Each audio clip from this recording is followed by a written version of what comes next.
భవాని లోకాల నేలే ఓంకార రూపమమ్మా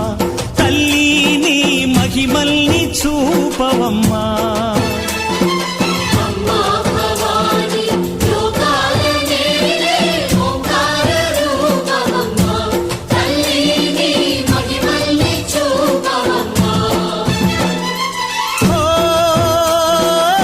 సృష్టికే దీపమా